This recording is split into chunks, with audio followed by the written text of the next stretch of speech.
Hey everybody, it is Patrick McLain. You already know one of your guest hosts here for Reimagine 2020. Still got the Mario hat on. I think everyone is watching this on Halloween. We hope you guys are having an amazing Halloween. Appreciate everyone tuning in. Still can't believe we're on our fourth event. Still can't believe the people that are taking time out of their day. And I've said it a few times. I think the guests I'm going to have, if this was a year ago and I said I have a conference somewhere, like the odds of him like flying there and getting a hotel room and coming and talk to me are pretty low, right?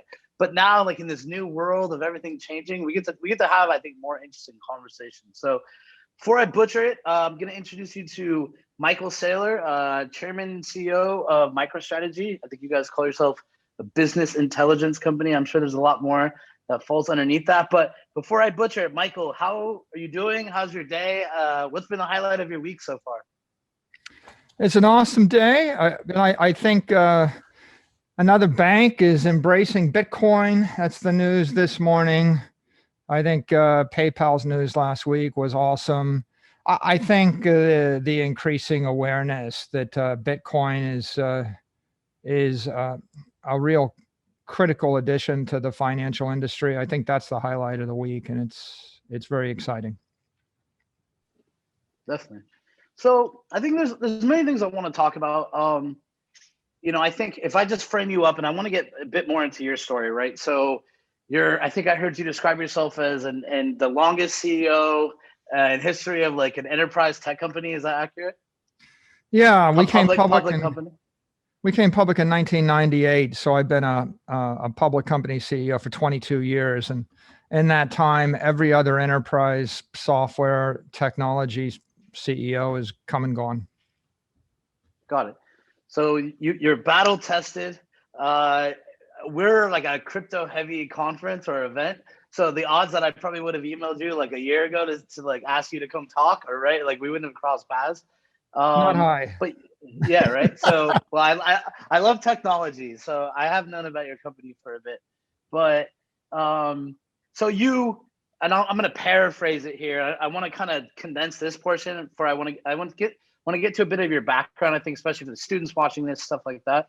But paraphrase it. Tell me, stop me when I'm butchering it. You had a really good problem. You were very responsible. You had a large amount of cash in your company. You had to think about how to treat it responsibly as a CEO and chairman, and you make a decision to kind of take a leap into Bitcoin. Is that a fair assumption? That's correct. Got it. All right. So with that little bit of background, can you tell people, and like I didn't know everything about you, so I got to watch a little bit about you. Everyone watching, this guy graduated from MIT, double major in aeronautics and astronautics. He studied history of technology and science, and I'm sure I'm butchering some of this. So my first question, and I would like to hear kind of what your experiences in life were that led you up to this moment where you were able maybe to see Bitcoin in a valuable way, or finally accepting of what was maybe already around you. But were you already a nerd your whole life? Because I'm assuming you were. How early did that start? Like, were you always in love with technology? And can you kind of tell everybody a little bit about your background? Look, I started reading science fiction books in first grade. And I think I had a comic book habit, and comic books cost $0.25. And my parents told me they would give me $0.10 for every book I read. So I figured if I read 2.5 books, I could buy a comic book. I got addicted. I read 100 books the first summer. That used to be worth something. Not anymore. By third grade, I was a big science fiction fan. I'd read Arthur C. Clarke, Robert Heinlein, Isaac Asimov, all the greats. By sixth grade, I was sure I wanted to go to MIT. I graduated first in my class in high school. I got a scholarship from the Air Force to go to MIT. I studied spaceship design, got a degree in engineering, aeronautical engineering. But while I was there, I stumbled across the history of science. It was the program of Science, Technology, and Society. And I got very enamored with the history of science and how science impacts politics and economics and civilization in general. And I started studying that. I also got involved in computer simulation. And those two things gave me a lifelong love of technology, and they also catapulted me into business. While I was at MIT, I read The Structure of Scientific Revolutions by Thomas Kuhn. I studied paradigm shifts, the impact of antibiotics on the human race, the impact of X-rays, the impact of oil, the impact of machines, of steel. The classic Guns, Germs, and Steel was a famous book that came out later, but I studied all that while I was in college. When I left college, I started MicroStrategy at age 24. We built computer simulations for predicting the results of strategic investments by big petrochemical companies and the like DuPont and Exxon. That business was just getting going. It was back in the late 80s, and it was fueled by the arrival of the PC and the Macintosh and many computers like the VAX. We evolved. Every 2 or 3 years, we invented a new product. We jumped from the VAX to the Mac to the PC to client server computing to Oracle to SMP, massively parallel systems. Then the web came along and we evolved, and then we invented this email narrowcasting personalized system. And along the way, I just loved technology. I invented something called I bought up all the domain names: alarm.com. I bought Emma, Alert, Usher, Wisdom, Angel. I bought Mike. I bought Michael. I own my own name twice. I bought voice.com. Can I pause you right there? And for anyone listening, I've listened to the longer version of this. There's a lot more in between what Michael's doing right now. He's giving you the cliff notes. And I encourage you to actually read about this because I think it's important when we talk about how people come to these conclusions in this space. But actually, I was listening to you talk about domains, kind of how you view them as real estate in cyberspace, almost as a fixed asset. Do you find correlations there? Not to get too deviated from kind of your story, but when you look at Bitcoin, do you see any parallels? Domains are about digital scarcity. Only one person can own the word voice on the .com network. So the .com is like the main chain. .edu is a secondary chain. .io or .org. These are all secondary chains, but the .com was the primary domain chain.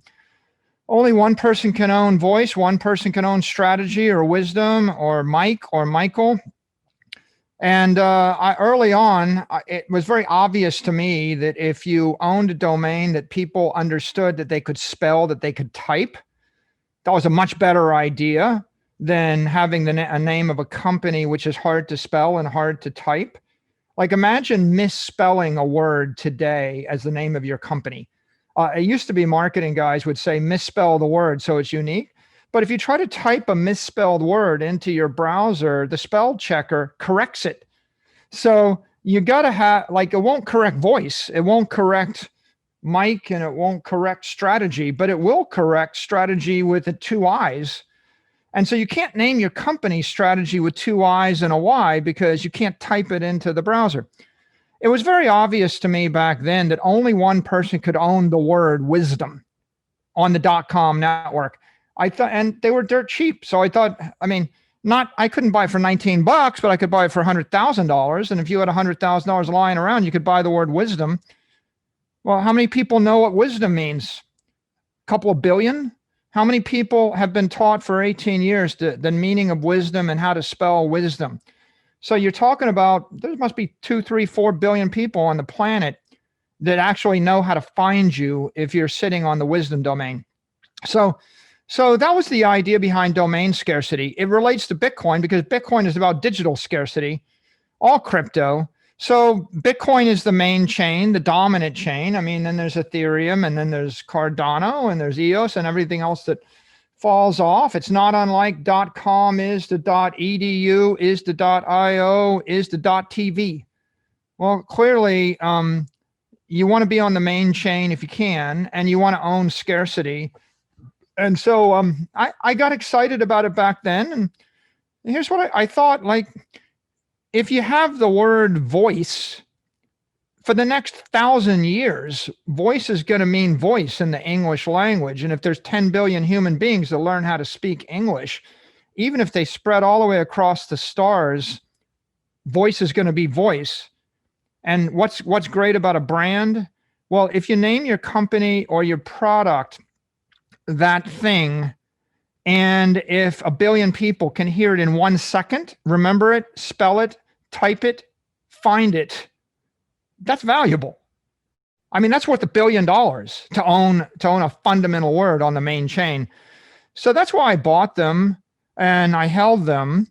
And we eventually, I sold voice for $30 million last year. I didn't want to, but it's the highest price anybody.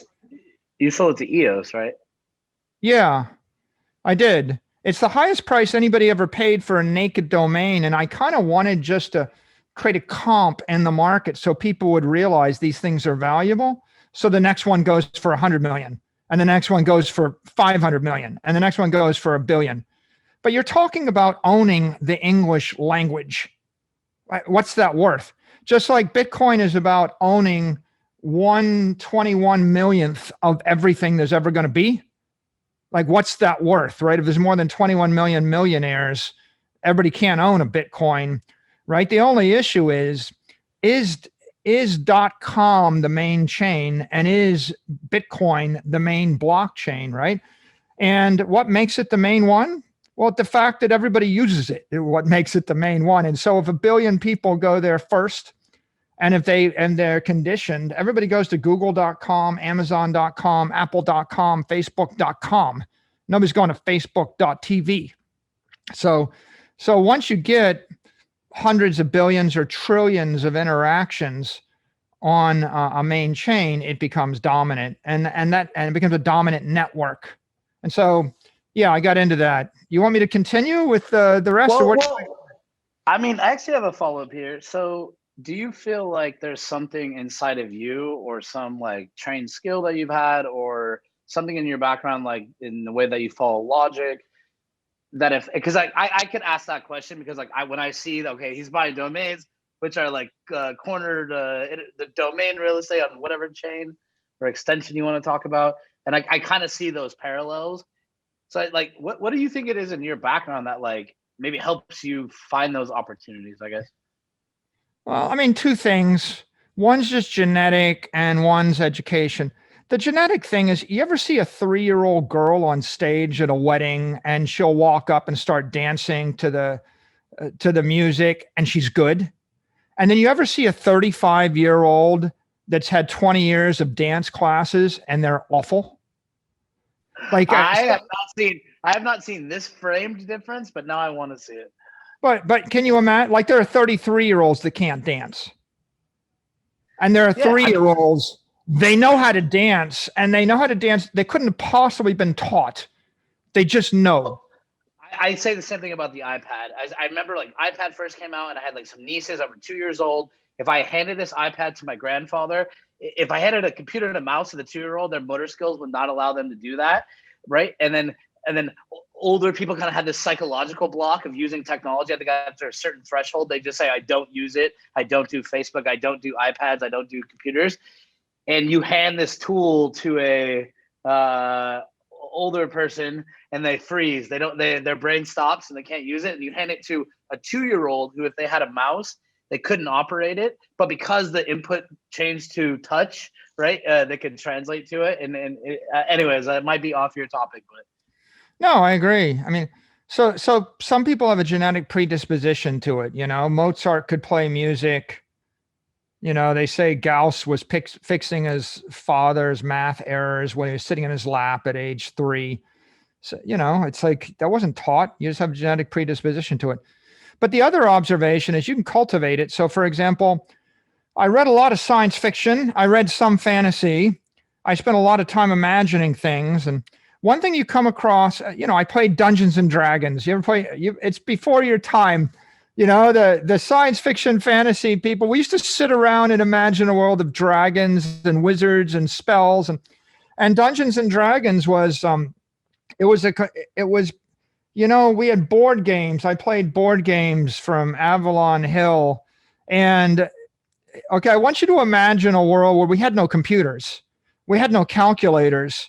We would basically have simulations, and the way that you ran the simulation is you read the book, memorized the rules, and they gave you 20-sided dice. And if the odds were 15% that you were going to cast that spell, you had to roll the 20-sided dice and hit a 18, 19, or 20. Otherwise, the dragon ate you.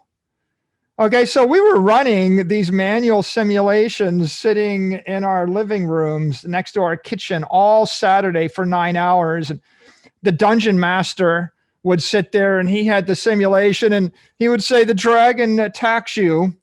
And that's about the point where you might say, I cast a spell. Okay, what's the name of the spell? You know, you have to call the demon by name, and then he'll be sucked out of hell and he'll save your life. Well, the demon is Beelzebub. Okay, now we get to something interesting. In fantasy, names mean something. So if I want to summon a demon or cast a spell, I have to remember the name. And by the way, you know, there's this idea that some names should never be spoken. If you speak the name of that demon, you'll give it a portal into the physical world and it will kill you. Okay, well, if you read that and you thought about it, you combine that with one other observation. Arthur C. Clarke wrote, any sufficiently advanced technology is indistinguishable from magic. And there's a merging of science fiction and fantasy because there's this question of a magic mirror, mirror on the wall. Who's the fairest of them all? Is that magic or is that technology?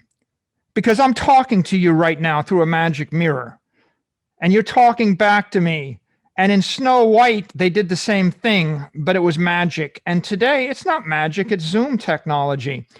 So if you had an imagination, you could imagine using advanced technology to look like a warlock or a wizard or a demon and cast a spell. And then you could, if you had imagination, you could imagine that maybe that fantasy was just based on technology. And if you start to think like that, then you realize that at the point that I dematerialize an idea onto a software network, I extract the mass. I break the laws of conservation of mass and energy, but maybe I break all the physical laws in the universe. So, for example, I toss a baseball on a field, and I've got friction, and I've got gravity, and the baseball drops. That's the conventional world of someone who's not an engineer, doesn't understand science fiction, doesn't understand fantasy, and they see a baseball and they imagine tossing it 100 feet. Now, if you're an engineer with a modicum of imagination, you imagine escaping the gravity well, tossing the baseball in orbit through a vacuum, and it circles the Earth forever at 25,000 miles an hour. A little bit more interesting. Now, if you've read science fiction, but you've also read some fantasy, you imagine tossing that baseball in cyberspace. And if I toss that baseball in cyberspace, that baseball can become a dragon. It can actually go and burn the city of my enemy. It can fly back and become 100 angels that will serenade me, and then eventually morph into doves that fly away as a blue sky opens up and the sun shines on me, and I bask in the glow of happy. They're all possible depending upon whether you live in conventional space, outer space, or cyberspace. You wanted to be a wizard. You wanted to control everything in front of you with code, and you wanted to remember the names and the strict typing, and you realized that you could actually control the world around you with technology, and that was like you were excited by that point. What if you owned the wisdom spell? What if every time anybody in the human race from now to the end of time, whenever they said wisdom, you own that domain? Because if .com is where they say wisdom and it's the primary thing, then you own the spell. Yeah, so we're a bunch of 16-year-old kids sitting around on a Saturday afternoon playing Dungeons and Dragons. By the way, we didn't have computers. We had no PCs. You know, sometimes the PC is a constraint or technology is a constraint because when we didn't have computers, our imaginations did all this. We would sit around and play Third Reich, where you have the Allies and the Axis and every power, and had to Third Reich had an economic system. It had ports, it had armies, it had air forces, it had navies.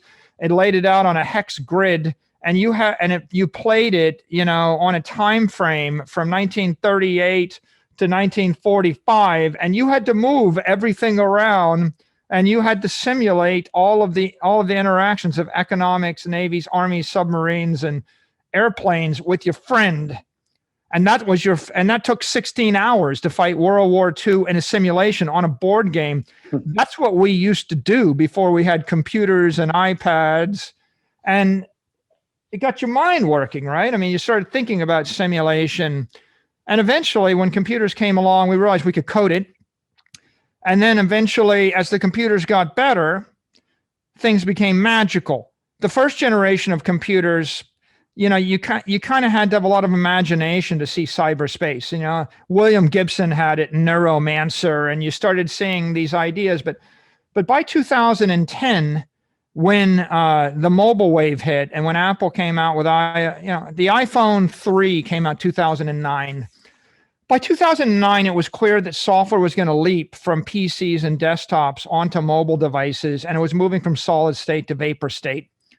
And once software became vapor, and it was all around you, then the world of magic crashed into the world of technology, because the insanely great software from 2010 to 2020, it wasn't conventional engineering ports from physical space to outer space.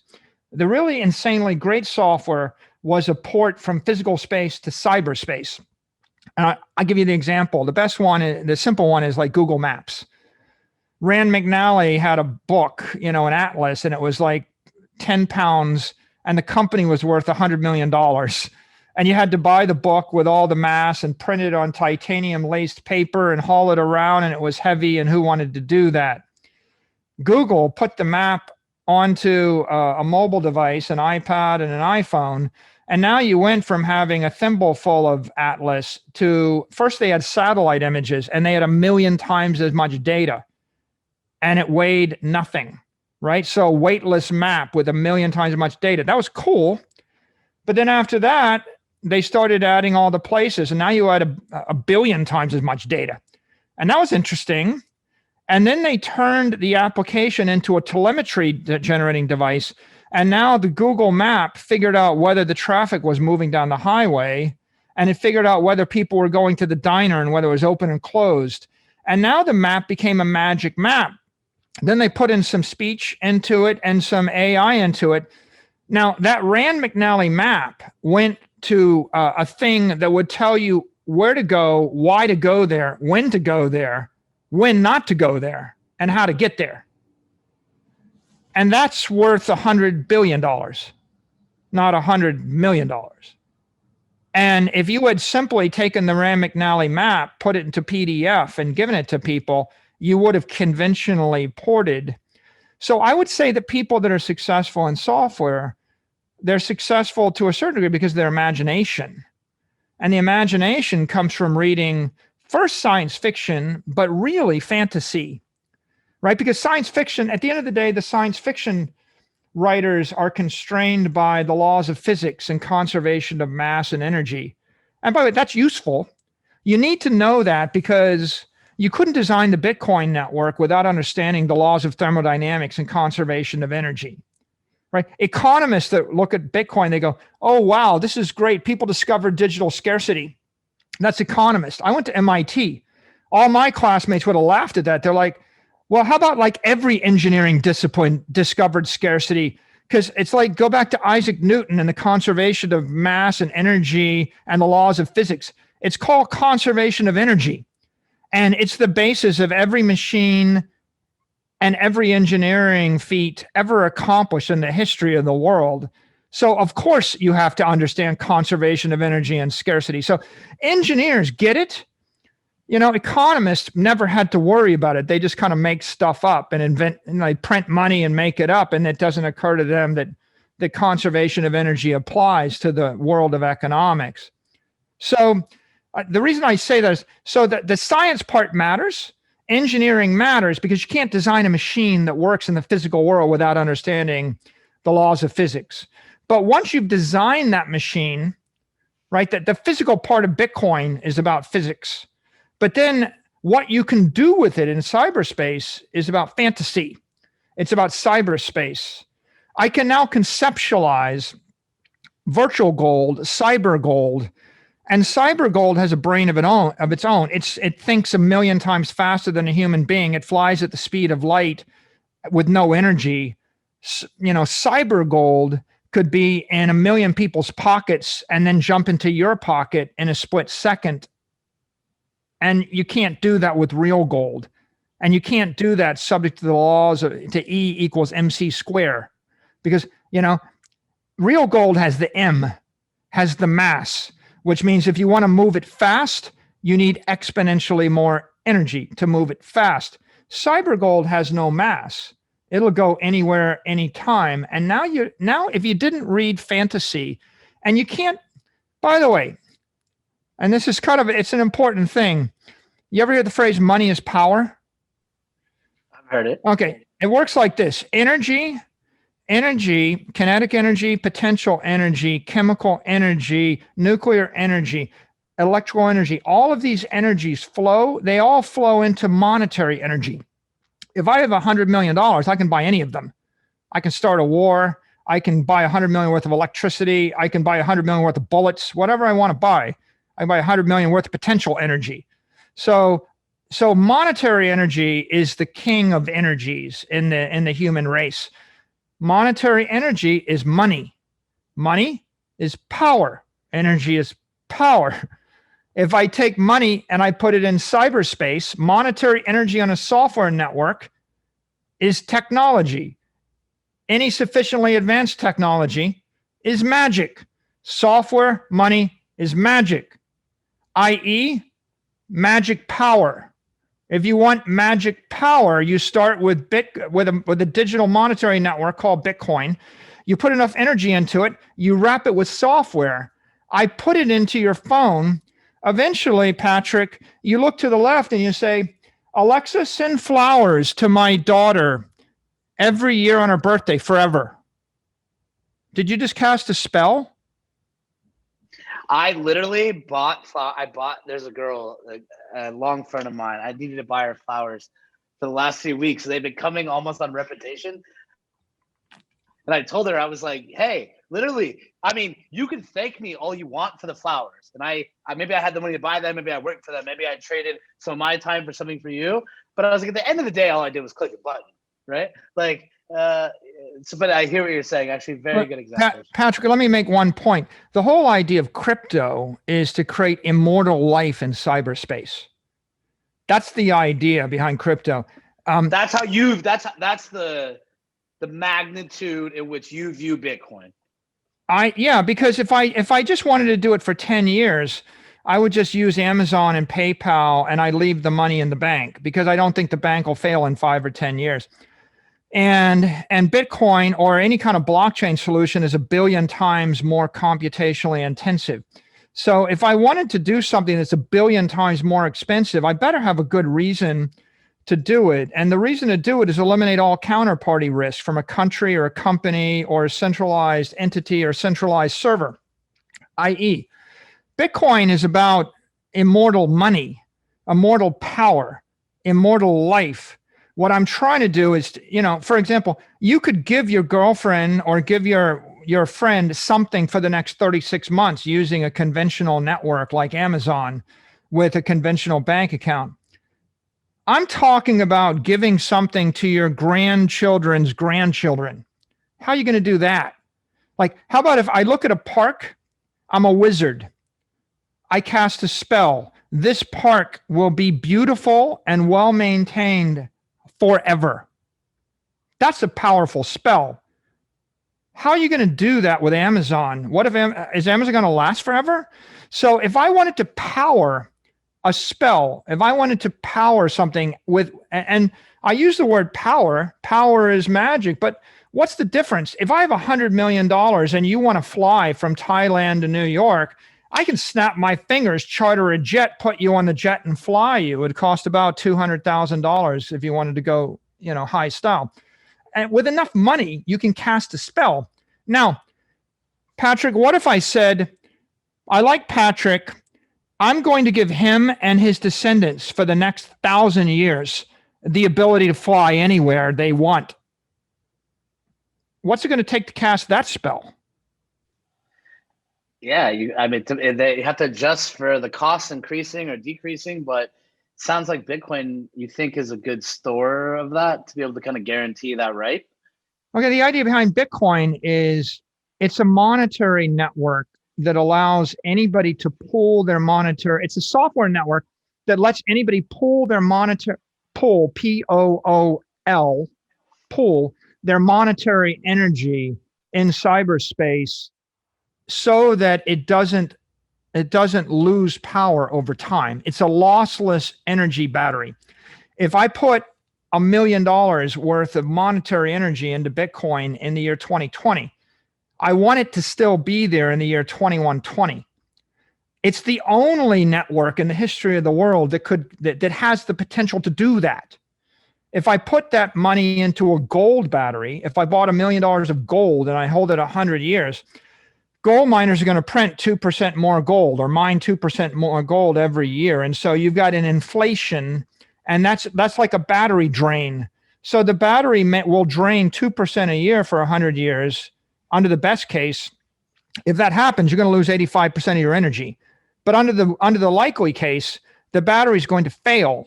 And the battery will fail when a government seizes the gold, a bank seizes the gold, or some other political event takes place. Because the gold is concentrated with a counterparty. Unless you can figure out how to take $1 million of gold and bury it under your mattress and know that you'll never have to run with it, good luck crossing a border on an airplane with $1 million of gold. It'd be very, very challenging to do. Well, I hear everything you're saying, and I actually want to pivot into this a little bit. Like, as you were faced with these thoughts of like where to distribute money, like how you came to this conclusion, like why you decided on Bitcoin. But I want to, if we could pull one step back here, because I think this is interesting. So I feel like the way you're telling the conviction you have as I talk to you now is you seem very convinced, or you have a lot of faith in the fact that Bitcoin will be this thing that lasts past 10 years, right? That can really sustain and live into the future. Was that always your realization? And I'll kind of caveat onto that, say it sounds like you're very in tune with technology from a variety of forms. So obviously you had heard about it, it was on your radar, you had probably thought about it on a multiple dimensions. Maybe other people weren't, both from an energy consumption standpoint, monetary policy standpoint, engineering behind it, innovation, speed of innovation. When did Bitcoin come on your radar, and when did you like finally get it? I finally got it around May of this year. Like, it came on my radar back 2012, 2013, and I didn't really get it. Or at least I noticed it was there, but I didn't quite understand it. And of course, at that point, it wasn't a dominant network, right? It was a flickering fire, like a flickering fire with 10 million, 20, 50, $100 million worth of capital in it. I mean, as we're standing here today, it's getting close to 240 or $250 billion of monetary energy in it. It's gone from a flickering fire to a bonfire to quite a raging fire to a forest fire at this point. $250 billion is enough to be hard to ignore. I think that starting in 2020, with the COVID war, the war on COVID and the war on currency that kind of kicked off in March, I think that forced everybody to reassess their worldview on a lot of things. And there are a lot of changes that took place. And my views toward how you work and how you create value changed profoundly on the operating side of business. And on the balance sheet side of the business, my views toward currency as being a store of value changed. I thought it was, or I didn't question it as a store of value up until March that heavily. But I was forced to think deeply about it starting in March to April because of all the changes in the world. And as I started thinking deeply and I studied, what I came to realize was a crypto network is an ideal network if you want to create a digital scarcity or a digitally scarce asset, and that Bitcoin had gone through 10 years of seasoning and maturing, and I started to see it as the Facebook of monetary networks. Just like, like people didn't get Facebook, right? I mean, they first tried with MySpace and they screwed around with a bunch of things. And at some point, Facebook started to evolve, and we realized, what happens if everybody pulls all their social energy and all their engagement on a single network, and it gets to 1 billion people and everybody talks to everybody on that network? It's going to be a monster, because you're not going to be able to leave because all your friends are on the network and your family's on the network. And when everybody decides that this is the place to be, you have a massive collapse of social energy onto a single software network, and that thing becomes worth hundreds of billions and maybe trillions of dollars. And that's the story of Facebook from inception to now, right? It's one of the most successful, if not the most successful, startups in the history of the world. But if you didn't understand social energy, you didn't understand Facebook, right? And with Bitcoin, if you don't understand monetary energy, you don't understand Bitcoin. And most people don't, right? Most people don't understand that money is energy, and that you can take every other form of energy in the world and it can eventually be converted into money. And the problem with money is we've never in the history of the world had a network or a way to store and channel it efficiently. The second best way to do it is gold, but gold bleeds 3 to 4% a year of energy. If you think about channeling electricity, if I give you $100 million worth of electricity, you can move it 500 miles, and that's as far as you can move it. You can't move it further. If you move it 500 miles, you'll lose 6% of it over the high voltage and the low voltage lines before it gets in the house. Now, how are you going to store it? If you want to store $100 million worth of electricity, in the best battery you can find, you'll lose 2% a month, 24% a year. Nobody can store electricity in a battery for 3 years, much less 100 years. How are you going to do it? Can't, right? And that takes us just to the fundamental issue of, I have energy. My life force requires energy. If I take away all of the energy from you, you're going to die. You need it for food. You need it for shelter. So life is based on energy. By the way, human beings going back 1 million years, what separates us from the apes? The number one thing that separates human beings from every other animal is we're the ones that figured out how to channel energy. Start with fire. No fire, no human race. Fire is channeling chemical energy. After that, hydraulics, channeling gravitational energy.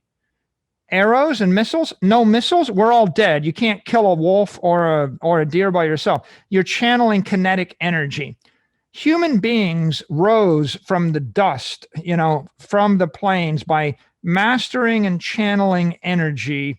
And if you want a civilization, you have to channel monetary energy.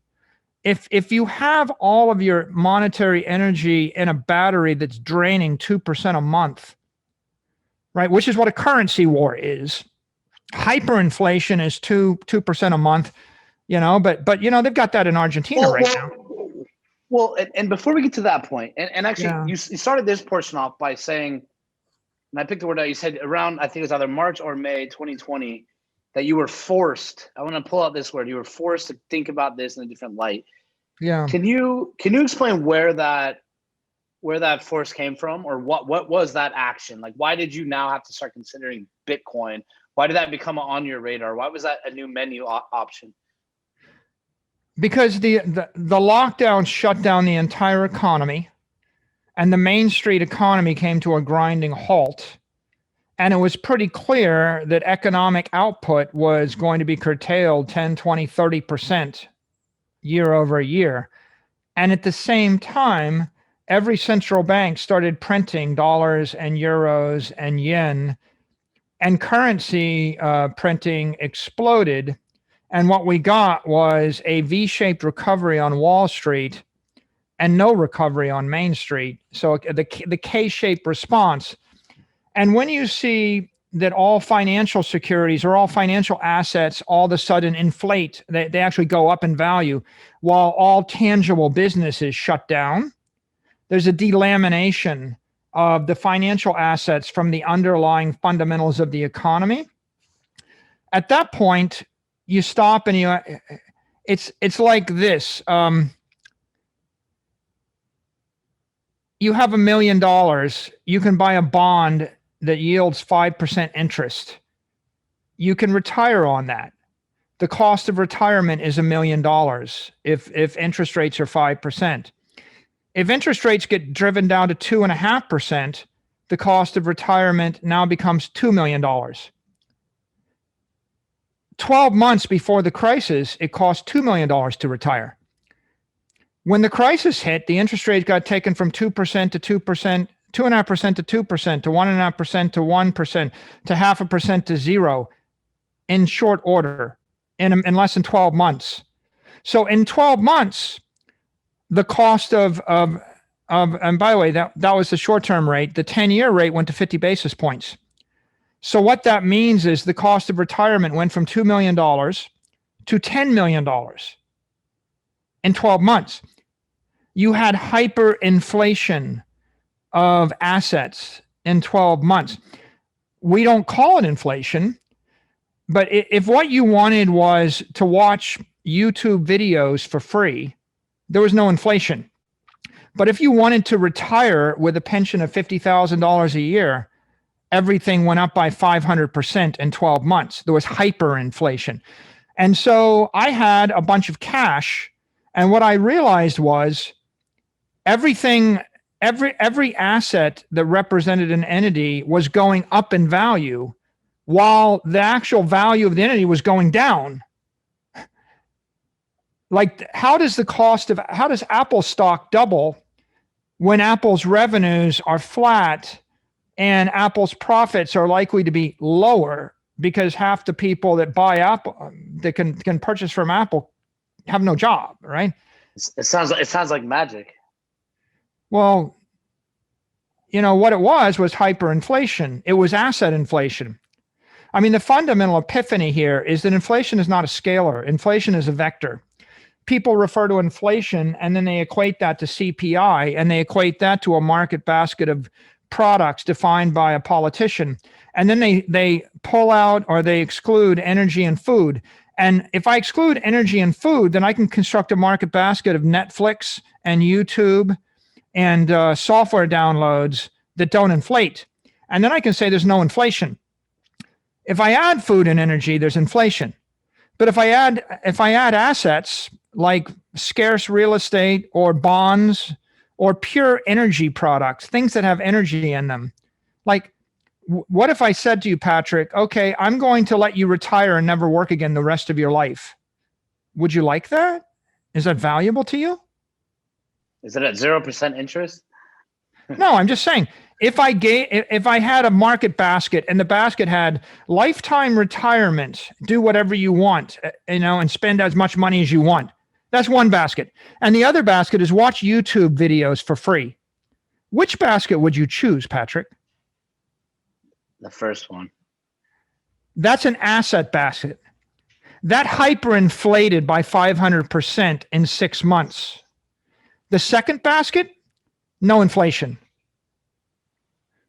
That's the epiphany. The things that you want, the most valuable things in life, are hyperinflating.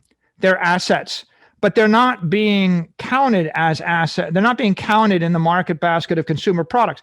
So the nominal inflation rate is 0, but the asset inflation rate is 15%. And so that's the epiphany, and that's what caused me to say that cash is worthless. That cash is debasing by 15% a year, and it's going to be worth nothing if I sit on it, because everything that I want to buy, like a dividend paying stock, just doubled in price. scarce real estate, a painting, something valuable, anything that has labor or energy content in it is going up, and is going up at the rate that the monetary supply expands. Well, and I hear what you're saying. So actually, this kind of leads me into something I want to talk about. So you're very responsible. You think you're doing the right thing. Your company is sitting on a decent amount of cash. I think you bought 425 million of Bitcoin. At the time, you probably faced with, do I buy back my company's stock? Do I buy another company, which traditionally does not go well? What are my other options? Commercial real estate. So you, at some point, you see through the looking glass, and you're like, Bitcoin is the answer. I'm assuming that you got pushback. Did people think you were crazy? Well, so there are people that there are people in the outside world that don't agree with me. If they all agreed with me, I wouldn't be able to buy Bitcoin. It would be too expensive, right? So a lot of people. Well, wait. If you agreed with most people throughout your business career, would you be as successful as you are? Yeah, no, right? Because you have to do things that you think are right while everybody else disagrees with you. And that's what makes you unique and differentiated. If you wait until, like, for example, I bought Apple stock back 2010 when people weren't sure Apple was going to be a great company. But you could have bought it for a couple of dollars a share. Today, everybody agrees Apple is a great company, but you have to pay 100x more money, right? So you don't want to wait till people agree with you. You want to find something that's a dominant world beater and and take a bet on that. Now, coming back to Bitcoin, look, I don't have a crystal ball. I'm not 100% sure, right? I mean, if I could travel in the future and come back and tell you, I'd be sure. But I'm not 100% sure. I'm just of the opinion that Bitcoin is by far the most rational choice, the most rational bet to make, because it's the most likely crypto network and the most likely technology to solve the problem of channeling and storing monetary energy over long periods of time. It's not that I'm God. I don't know everything. It's just that I know based upon everything I've studied, I can't find something better. And the risk of doing nothing, if you're sitting in a room and I'm sucking 15% of the oxygen out of the room every minute, and I tell you, by the way, there's an oxygen mask there, and it's got a crypto tank hooked up to it, and it'll give you oxygen. You've never used it before. Your choice is sit and wait for the oxygen to get sucked out of the room, or try it out. I mean, can I guarantee you it's going to work? Well, maybe not, but I'm sucking 15% of the oxygen out of the room every minute. How long are you going to sit around before you suffocate or freeze to death? In aeronautical engineering, there's a concept called adiabatic lapse. And what that means is every time when you suck the air pressure out of a chamber, you're sucking the energy out. So if I let the pressure out of a chamber, energy dissipates and the temperature falls. The temperature falls, the oxygen content falls as air pressure falls. Okay, you freeze to death and you suffocate. Every 1,000 feet, you lose 3 degrees of temperature. If I take you up 50,000 feet, you're 150 degrees below sea level temperature. That's why you go from 70 degrees Fahrenheit to minus 80 degrees when you're flying in an airplane. It's like marching up Mount Everest. So if I march a bunch of Boy Scouts up Mount Everest every 1,000 feet and they're getting 3 degrees colder and the oxygen's disappearing, but my temperature gauge says, oh, we're still at sea level. Well, at 10,000 feet, you've only got 60% of the oxygen that you had at sea level. At 15,000 feet, it's 30 degrees below zero, and you've got 25% of the oxygen. Even if I show you the dial and say, I think we're at sea level, at some point you freeze the Boy Scouts to death or you suffocate them. And now the issue is it risky to not do that? Is it risky to use an oxygen tank? I've never done that before. Are you starting to view it, or you think there'll be a day soon where it's almost viewed as corporate malfeasance to not own Bitcoin? Or do you think the trends are heading that way? Well, like, let's think about companies. Companies have treasury. So let's say I had $100 million in a company in my treasury, money that I did not need for working capital. Okay. If the monetary supply is expanding by 7% a year, then the cost of capital is 7%. That means I got to get 7% yield on that money, or I'm debasing the treasury. So the conventional, when the monetary supply expands by 15%, the cost of capital goes to 15%. Now I've got to get a 15% yield on that money, or I'm debasing the treasury. By the way, when the monetary supply is expanding by 15%, my revenues are debasing by 15%, and my cash flow values, the net present value of the cash flow, is debasing by 15%. So the sum of the net present value of the cash flows has to be discounted by the expansion of the monetary supply, as you expect over the next decade. Now, you start thinking a little bit differently. What's your solution? You either, first of all, with the money, you can buy your own stock back. But if your cash flows aren't growing faster than the rate of monetary expansion, then how's that going to help you, right? Because that's a problem. You can also leverage up. If my cash flows are growing 5% a year and the monetary supply is expanding by 10% a year, then the logical financial strategy is I short the dollar and or I leverage up. So I borrow a bunch of money. I buy my stock back. If I borrow a bunch of money and cut my shares in half, then the EPS per share doubles, right? And so what I might do is take on a lot of debt in order to keep my EPS growing faster than the rate of monetary expansion. So you see, that's why as the money supply expands and when interest rates are low, a rational financier would leverage up the balance sheet of the company in order to drive the stock up. But, and a journalist that doesn't understand all the mathematics behind this would think, oh, they're just trying to drive the stock up. Not really. What's happening is the monetary supply is expanding at such a rate that the only way your cash flows can grow faster than the monetary supply is to leverage up. And so you're forced to leverage up. Otherwise, if the monetary supply expands by 15% a year and your cash flows expand by 5% a year, you can't hold value in the stock. The stock is not a store of value. The stock is losing its value because the value of the future cash flows are going to zero, right? At 15%, growth rate, divide that into 70, and that means in your half-life is 4.5 years. Means the value of your cash flows are being cut in half every 4.5 years if they're flat, which means they're kind of going to zero in 15 years. So that means the stock's going to zero in 15 years. And so you've got this conundrum. You're either going to have to go short the dollar, which means borrow dollars and buy your stock, or you take your treasury and all your cash flows and sweep it into something which is going to expand at the rate of monetary expansion or go up faster. So Bitcoin is interesting and compelling because the price of Bitcoin ought to be driven by the expansion of the monetary supply.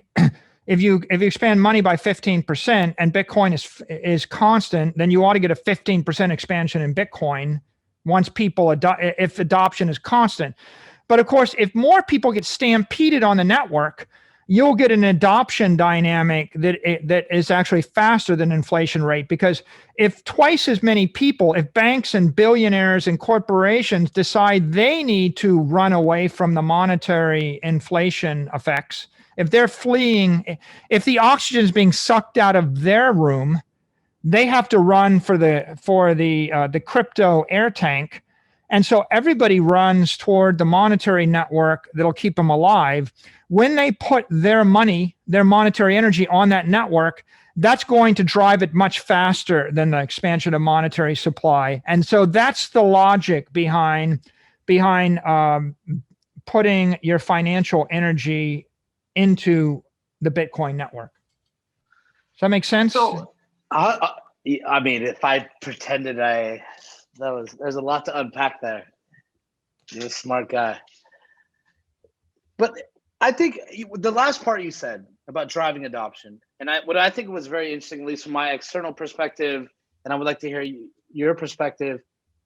I think when you, for 2 weeks, 3 weeks, I think everyone in the crypto space was regurgitating the news that the company they may or may not have ever heard of, MicroStrategy, had allocated from their treasury X amount of money to Bitcoin. And I'm still not convinced that the general population of crypto, whether that level of sophistication truly understands why you made that decision.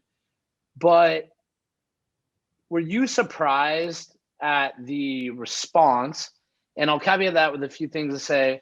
I think shortly after, Square kind of did, I think 50 million. I think we've heard rumblings since then. I think PayPal came in the other day. I think Bitcoin price is rallying. Do you feel justified? Did you bake that into your calculation? Did you expect the response you got? And where do you kind of see your role now in the space? So I did it because it was the most rational thing I could think to do, right? As I said, if I'm sucking the oxygen so you weren't like, if this goes live, that article is going to like excite the crypto community. Did you bake that in? No, Patrick, if I turn the temperature down in your room by 10 degrees every 5 minutes, and then I started sucking the oxygen out of your room, and then I said, outside the sun is shining and it's warm. It's a strange place. It's a strange place. You've never been there before, but it looks like you're not going to freeze to death or suffocate. Would you walk out of the room? Me? Yeah. Yeah. So I walked out of the room because it was the rational thing to do. Now, did I think other people would do it? Yeah, I thought they did. But look, if they were going to stick around and freeze to death for the next 24 months, I'm not going to wait for them. I didn't know whether they would do it in 12 weeks. I thought they might be 12 months. When I made the decision to invest in Apple and Facebook and Google and Amazon 10 years ago, did people follow me in the next 12 months? No. Did they follow me in a decade? Yes. I'm sure in a decade they're going to do it. Would they do it in 36 months? Probably. Did I think 12 weeks? I wasn't sure. But on the other hand, the world's full of rational people. I'm not the only person freezing to death. Everybody's freezing to death. There's $250 trillion worth of assets out there. And you have to be living under a rock to not notice that the central bank of the EU and the Federal Reserve is expanding the monetary supply faster than any time in human history. If you're an aeronautical engineer and you expand the container with a finite amount of air in it, you realize the temperature drops and the oxygen level drops, and you're going to die if you don't get yourself in a pressurized container. It's very simple engineering. You're going to have to do something. So when we did it because I simply didn't want to lose all my stuff, right? I didn't want to go to zero. And the fact that the rest of the crowd has a different opinion about it, I mean, if you're freezing and suffocating, the fact that other people have a different opinion doesn't much matter to you. You have to make your own decisions.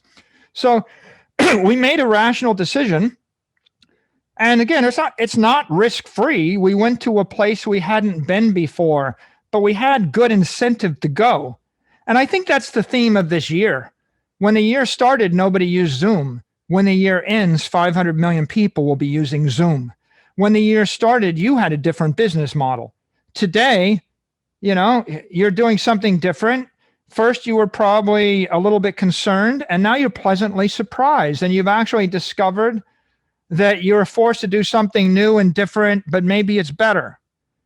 The entire world is trying new things because they have to.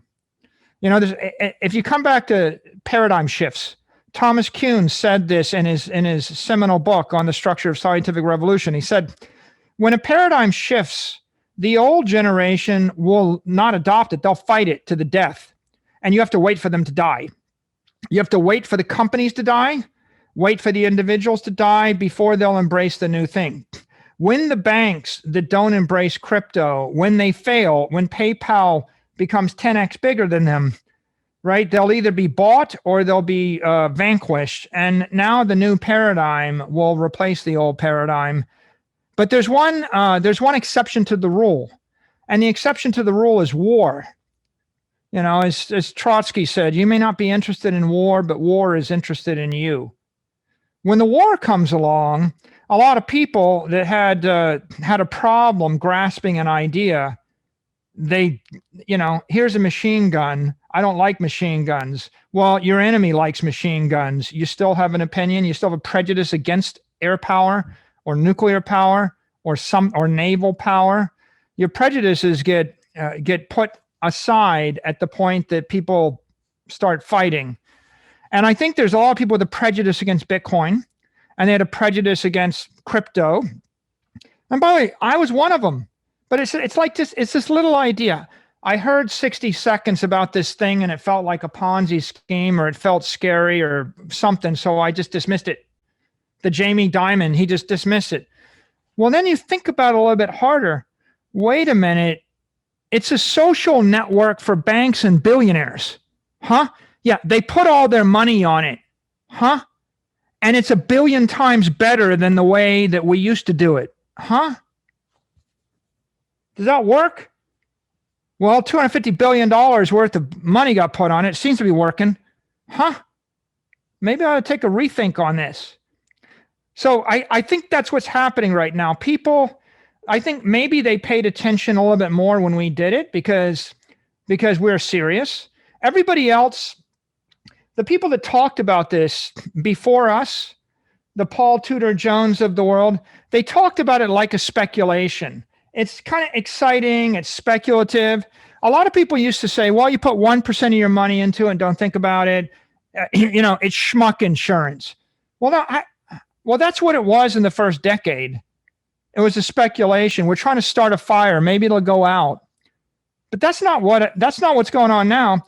It was a luxury to characterize it as a speculation when your life didn't depend on it.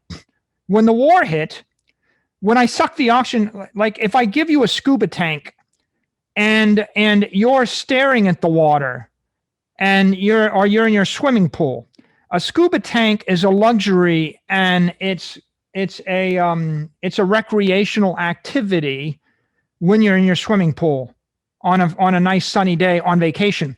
If I take you and kick you into the ocean 10,000 miles away from land, and I throw the tank in there, and then I hold you 50 feet underwater, it's not a luxury, right? It's not a speculation. It's the only way you're going to live. And so what happened starting in March is we submerged everybody, right? I use the phrase, Bitcoin is an arc of encrypted energy to escape the currency flood. You laugh at Noah when he's building the boat. It's like a recreational yacht, and you're living on dry land.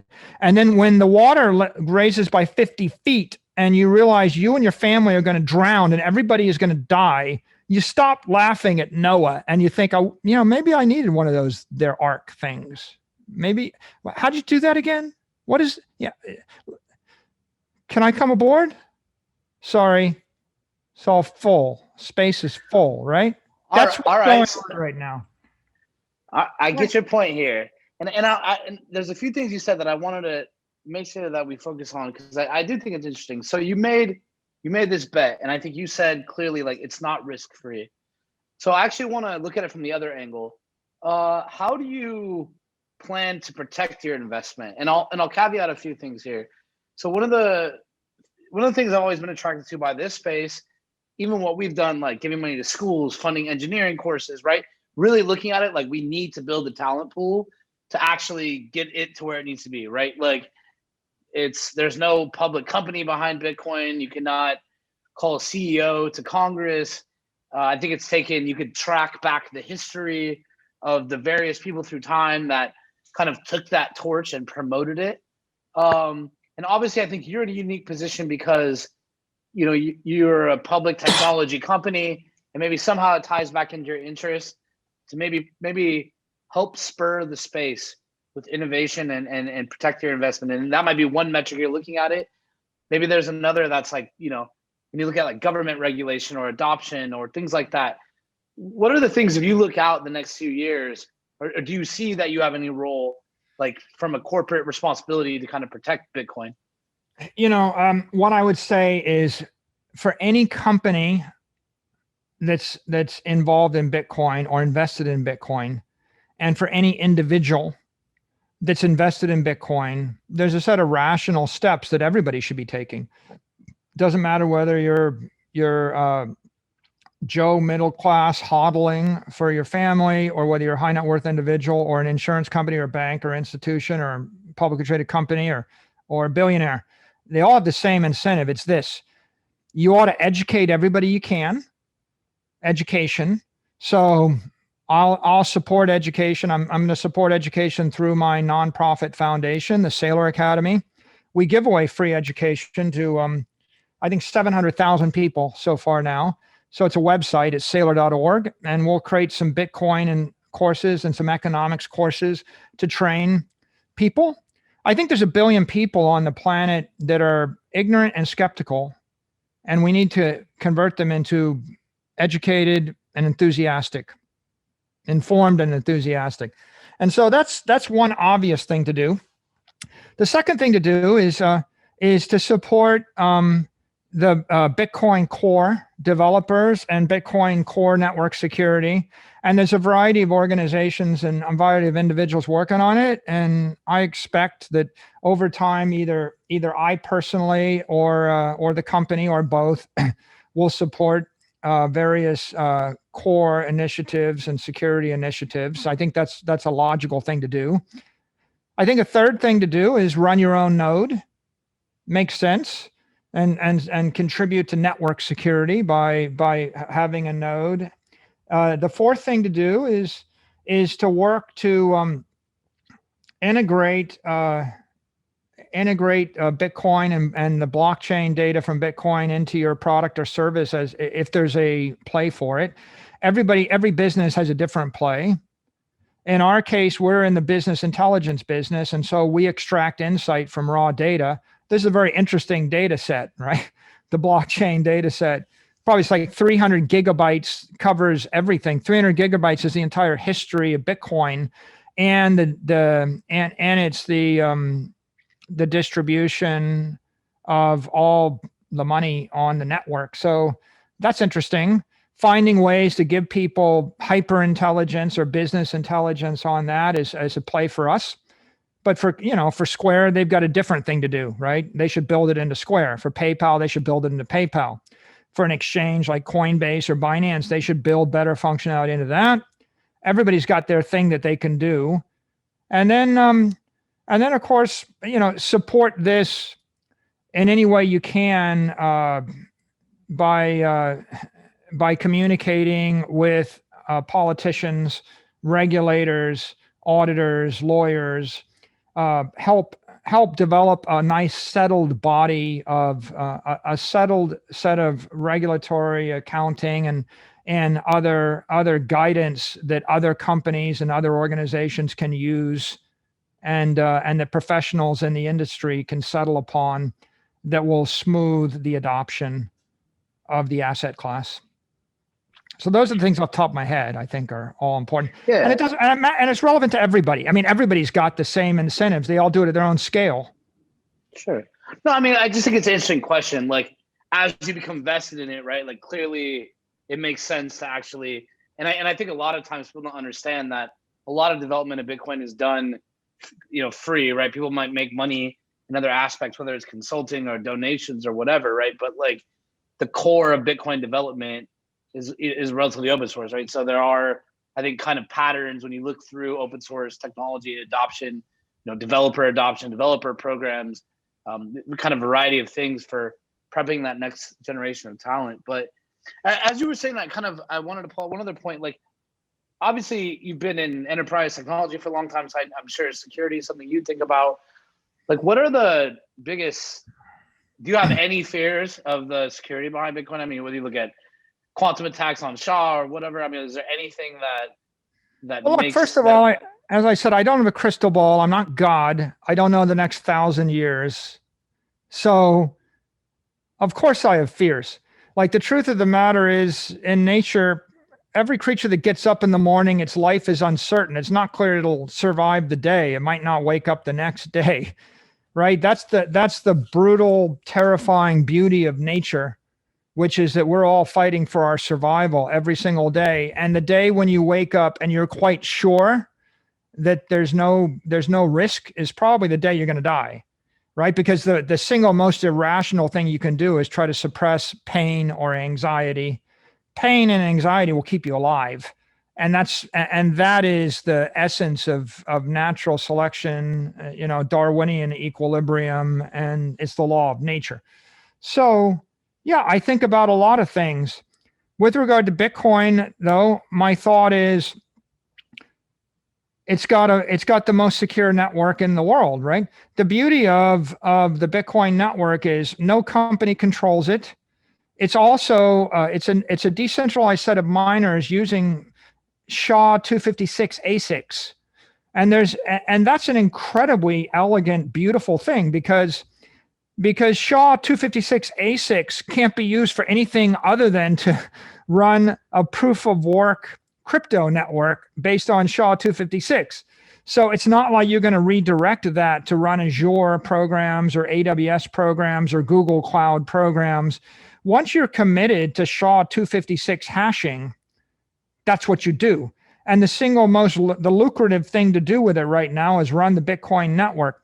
So you've got a very powerful network that, like, if you turned all of AWS against Bitcoin, I don't think it would make a dent, right? I mean, it would be obscenely expensive, right? It's like using a rubber mallet to hammer on a granite wall, right? It's the wrong tool. The only tool you can use to attack the network is the SHA-256 machine that defends the network. So you have to buy more of them than the people that have a vested interest in protecting the thing. So I think that the design of the Bitcoin network with the energy intensity and the SHA-256 intensity is critical. I refer to this as it's a wall of encrypted energy, and a lot of people don't understand that. They keep quibbling with me over whether it's encrypted or not. The point is, if it was unencrypted energy, you would just have megawatts of power flooding, into the sky via lights, and that's not protected. The thing that protects it is when you drop the SHA-256 ASIC on top of the power plant and start to generate the hash curtain. And when you do that, you encrypt the block, and then the block gets transferred to an individual who's got their own keys. You've got a block of encrypted energy behind a powerful set of encryption keys. It's going to be hard to steal that energy. It'd be a lot easier to steal a bar of gold out of your home, and it's easy to steal unencrypted energy, or at least it's easy to flood the network with unencrypted energy because there's more unencrypted energy than there is, and there's more non-SHA-256 energy in the world than there is SHA-256 energy, you see? So if it was just unencrypted energy, the network would be subject to attack. But because you have to jump through that SHA-256 transformation, it creates an extremely high hurdle for someone to get through. And I think that's what secures the network. Now, do we need to keep investing in security? Sure we do, right? By the way, there's two other things that follow from this. One, you want to minimize the attack surface of Bitcoin. So every engineer with a brilliant idea to make it better could be the one that brings the network down. The network's already good enough to store $250 trillion worth of monetary energy in it, Patrick. Like, what else do you need? Like, that's all the money. I mean, I've emailed Craig Wright, or interviewed Craig Wright 4 times the last few months. Like, it's just kind of become like my friend in the myriad of people we talk to. Right. Actually, like, one of the main things he talks about, like, it's just like people want to keep changing the code. And I think with any form of code development, people need to understand you can introduce vulnerabilities.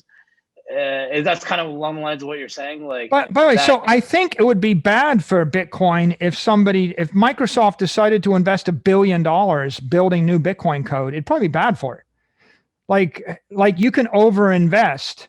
Like with Ethereum, I think one of the challenges of Ethereum is they got too much coding going on.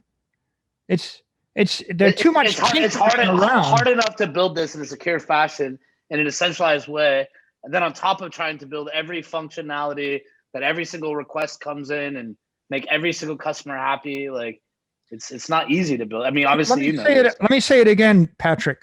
It's already good enough to store $250 trillion worth of money in it. It's got $250 billion worth of money in it. Why do you got to add more functionality to it? It could be 1,000. You know, the only way to screw it up is break it. And so right now, there's a clear path to being 1,000 times bigger than it is if you just don't break it. If you keep adding new features and new cool things, smart contracts and privacy and transaction velocity and low transaction fees, right? These are all quote unquote good ideas. But let me tell you, every mistake that I made in my life, it was never pursuing a bad idea, Patrick.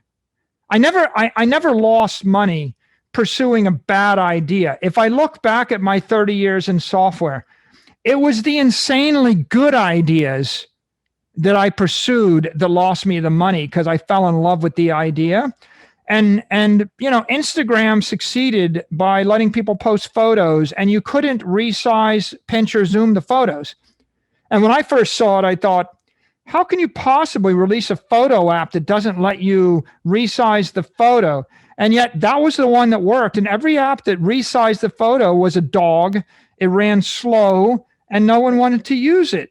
It's easier to build the UI when you can anticipate the UI coming in and all the file formats. Like, yeah. So just to be clear, it's not that I'm against improving the code, but I really think that you have to weigh the risk to the reward.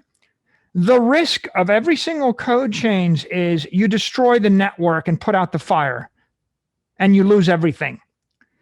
And the risk of not adding the functionality is unclear. Like, it's not clear you need to add anything to Bitcoin for it to get 100 times bigger, because it's already better than every other option on earth to do this thing. So if I was running engineering for Bitcoin, I would say, don't break it. Don't break it. Privacy is not. Have they already over-engineered it? Like, would you already have pulled the plug? I mean, like, have they gone too far? I don't have a strong opinion on that I wish to share at this point. I just have a philosophical view toward software and toward the network. And my philosophical view is the privacy functionality can be solved by a Monero or Zcash or an off-chain solution, and you convert your Bitcoin into the privacy coin and you solve the problem if that's what you want. I think that the speed and transaction costs can be solved by PayPal and Square better than they'll be solved by Bitcoin Cash or Satoshi Vision or anybody else's crypto. I think that crypto network is going to be always 1 billion times slower than a centralized network for speed and functionality. And so pursuing functionality and speed and performance with a crypto I think it's just a false premise. It's not the right idea. It's an architectural mistake. And so, no, I don't think you need to do it. And I think it's, it's misguided. Roger Ver says, oh, Bitcoin Cash is 20 times faster than Bitcoin. Well, Roger, PayPal is 20 million times faster than Bitcoin. Who gives a crap? I mean, the point is, if I wanted speed, I would move 1% of my money into PayPal and move it 1 billion times faster than Bitcoin, because Nobody wants to take 95% of their money and move it around 1 billion times faster than Bitcoin every day. So the idea of pursuing speed and low transaction cost, silly, stupid idea, right? Like, who cares if you charge someone $50 to move a transaction if they're moving $100 million at a time? You know what the transaction cost is to move $1 million of real estate? $1 million of real estate costs $60,000. That's the transaction cost to move $1 million of real estate, 6%. Is the real estate market destroyed by transaction expenses? Well, not for the last 10,000 years. Seems to be going just fine to me, right? 50, trillions of dollars of money in real estate, working just fine with 6% transaction fees or 3% transaction fees. So I think that a lot of the people in the crypto industry, they don't really understand business and they don't have common sense. They're just techies that are tinkering with cool things. And that's why they're not going to attract the $10 trillion into their network. Because if you really want to create something that's going to attract $10 trillion, you need to do something that the other players can't do. And there's one thing they can't do. The one thing that no bank and no fiat currency and no centralized mobile app or internet app can do is store value, store monetary energy over long periods of time in a lossless fashion. Amazon, Apple, Google, Facebook, the US government, the EU, the Bank of Japan cannot solve that problem. That's the big thing. That's the thing worth trillions and trillions of dollars. Every other thing, it's like, yeah, you think you're going to make it easier to move money around than Apple Pay? I doubt it. You're going to get in between Google and Android and iOS and the user? I doubt it. You think you're going to make it easier to move money than Amazon on Alexa? I doubt it. I think that Amazon, Apple, Google, and Facebook are going to make it easier to do things and faster to do things. What they can't do is give you immortal life. They can't give you a store of value that'll last for 100 years. They can't give you a lossless battery that doesn't drain energy, that doesn't have the counterparty risk of a country shutting it down, a company shutting it down, or somebody breaking it. If 95% of your money is in Bitcoin and 5% is in Apple Pay, and if Apple goes to zero, do you really care? It's like you'll sit around drinking beers with your buddies and you'll complain about it, but your life is okay. You lost 5%, but you got the other 95%, right? What happens if 100% of your money is in Apple and it goes to zero? That's a different discussion. You're not drinking beers, laughing or getting angry about it. You're dead. So that being the case, what do you really want? You want security, Patrick. You want security, and Bitcoin is about trust and security. It's the savings loan at the end of the universe. I want to put 90% of my assets into a crypto vault that's going to run on a decentralized network protected by cyber hornets that'll be here 100 years from now. That no bank, no politician, no government, and no well-intentioned engineer can screw up. That's the proposition of Bitcoin. That's the big idea. And that's why I'm not putting 1% of my money in it. That's why it's not a speculation. That's why it's not a hedge. That's why we moved our money into it, because you had all your money stacked in paper in your backyard and people are running around and stealing it and burning it and setting bonfires with it to cook marshmallows and make s'mores. And you thought, maybe I'll just go take that money and put it in a crypto vault where it'll stay for 100 years and no one can cook s'mores on it. That's the idea. And that's why the 99th smallest crypto network's not going to replace Bitcoin. And that's why I don't want the 5th biggest crypto network that runs 10 times faster. Because it's not about speed, it's not about functionality. It's about knowing that this thing is trustworthy and secure and bulletproof, mission critical. And that means, we don't need to be in a hurry to muck with the code. We need to just not make a mistake. So I would invest a lot of money in QA and security and testing and stress testing and everything under the sun. And I think that's like the same very thing. carefully on the rest. Yeah, no, and I didn't mean to interrupt you, but I'm saying I actually see those same trends, like even DeFi, right? Like all this DeFi hype, what quickly became the number one asset across many companies was getting an audit, right? I did all these audit firms, like we almost bought them, whatever, and like they literally came back to life almost immediately, right? People are spinning up these contracts, unaudited, you know. So I think, like you said, QA, auditing, like security, these have to be the things to invest in, right? And sometimes there is over engineering, and I don't know what will be the cause. Like I think the culture of Bitcoin is little anarchist, little counterculture, right? Like I know there probably are some elements that may like or have high hopes of corporations like yourself coming in or whatever. I personally do. I mean, you're a very smart guy with a deep history of building software. So I would be like, all right, Michael's putting money into this. He knows how to like build things that don't get us all screwed over. Like, I hope more voices come into those conversations.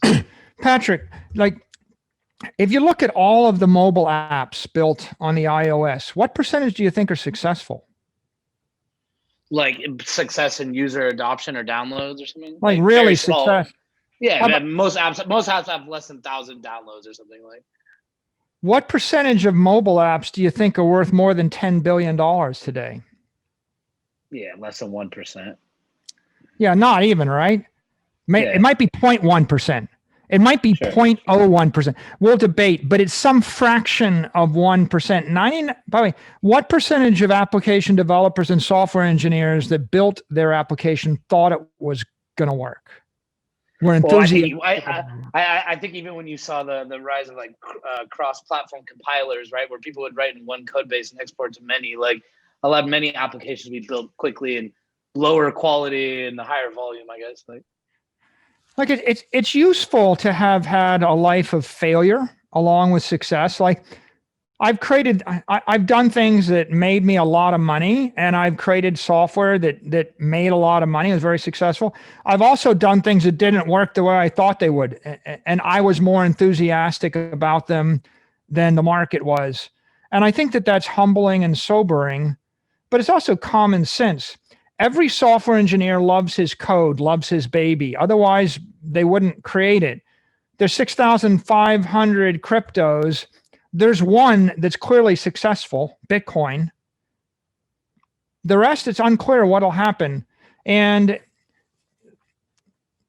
once you understand that, you understand that probably the biggest threat to something that's working is that someone messes with the code and breaks it.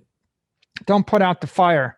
You know, and a really good, like a good engineer understands this. Like, for example, you start a nuclear reactor, you know, you got to be very careful when you shut that thing down and it started up. Those are very dangerous periods.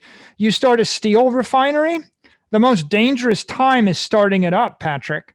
You start up a steel refinery and you get the pressures wrong, the steel overflows, it superheats the concrete, the water expands the water vapor, the steel plant becomes a bomb. It explodes and it kills everybody. It's dangerous starting things up. It's dangerous if I shut them down, I have to start it up again. There's plenty of examples in engineering history where people have a petrochemical refinery or a steel factory or something, and they shut it down for maintenance, and they can't start it again, ever. Right? It's like putting a fire out. You have a fire raging in cyberspace, this thing we call Bitcoin. It's a thing of beauty. It's a terrifying beauty, but it's a fire raging. Don't put it out. All right. I want to talk for the next 2 hours. If anyone doesn't know, Michael's already given me an extra 40 minutes. I pushed back. After this, you guys are all going to watch Paolo, CTO of BitMEX and Tether. I already delayed him 30 minutes because I knew I had a feeling I was going to talk to Michael for a while. But hey, take us out. I have one last question. I got like 9 minutes here. You can have as much of it as you want. Your forum. My last question is, so I think for two groups, So, for example, we have, I don't know, Anheuser-Busch, Coca-Cola, Boeing, ING Bank, all part of this. A few other corporations that I can't remember. What would you tell other executives running public companies or non-public companies, like your advice about how to think of this? And I'll caveat that, what would your advice be to the students watching this that are thinking about their next career, what they want to get into? The world's changed around their education. They're part of a blockchain club. They're thinking, do I want to make blockchain part of my career? Maybe a little bit of advice that you would give to those two different groups. Well, I think my advice to anybody in business would be, you have to look at your cash flows over time and figure out whether you can grow them faster than the rate of monetary expansion. And you got to look at your treasury and figure out whether or not you're going to be able to protect it against monetary expansion. And you should make investment decisions accordingly. Everybody's got different, they've got different financial circumstances and tax circumstances and other working capital requirements and the like. So I think every business has got to figure that out themselves. Obviously, I think that if you're sitting on top of a bunch of cash you don't need, it would be unwise to leave it sitting in cash. It's just going to be debased at the rate of monetary expansion, and the purchasing power is going to dwindle. With regard to students, I think we're entering the virtual wave, and that means that now you can zoom anywhere at the speed of light, and you can bend time and space. And that's profound. So thinking that through and rethinking what you are going to do and making sure that, if first of all, master it, right? You need to be able to write software if you want to automate anything. So the ability to write code is valuable. That's one thing that's always going to be valuable. The other thing that's going to be valuable is communication. So the two big questions I have for anybody is, can you code? Can you communicate? If you can code, you can write a piece of software that'll run 1 million times an hour to make money or to do something. If you can communicate, you can do what we just did. You can engage in a dialogue. You can post it on YouTube. Maybe it gets seen 100,000 times or 1 million times. Maybe you convince 52,000 people to do something different than what they would have done. Well, the world needs articulate communicators, and the world needs very adept coders. Those are the two fundamental skills, and obviously architects and designers in the middle, all the producers that put it all together. So make sure that you're in that economy, and then pick a company or an organization to align with that gets it, that's doing something compelling that you're really excited about. Because if you're not passionate about it, your life's energy is being diverted. Life is too short to do anything you don't love and you don't care about. That's my advice. Michael Saylor is a good guy. I think people should listen to you. What are you going to be for Halloween before we hop off? Satoshi. Satoshi? Who is Satoshi? Who do you think Satoshi is? You think Craig Wright is Satoshi? I don't know. I don't want to know. I'm happy to not. You should talk. You should talk to him one day. He's a weird genius. Like, I've talked to him enough that I played dumb a little bit. He knows that you could talk to him about any topic and he just millisecond, not bullshitting you answers. Cool. Well, look, thanks for having me, Patrick. Yeah, no, we really appreciate the time, and hope to see you again. Like I said, we did this the first event. We didn't know we were going to do it. Now we're on the fourth, and we're doing them until the end of the year, and I think into next year. So appreciate the support. I'm going to send you some stuff about all the cool student stuff we're doing. Maybe you want to help some of them. It sounds like you guys already have some other initiatives, and appreciate you supporting the space. Last words before we go, Michael? I'm happy to be part of the team. Dude, let's crush it. You're a hero. Patrick McLain, Michael Saylor, RI 2020 version 4. Happy Halloween, guys. We're going to catch you in the next interview.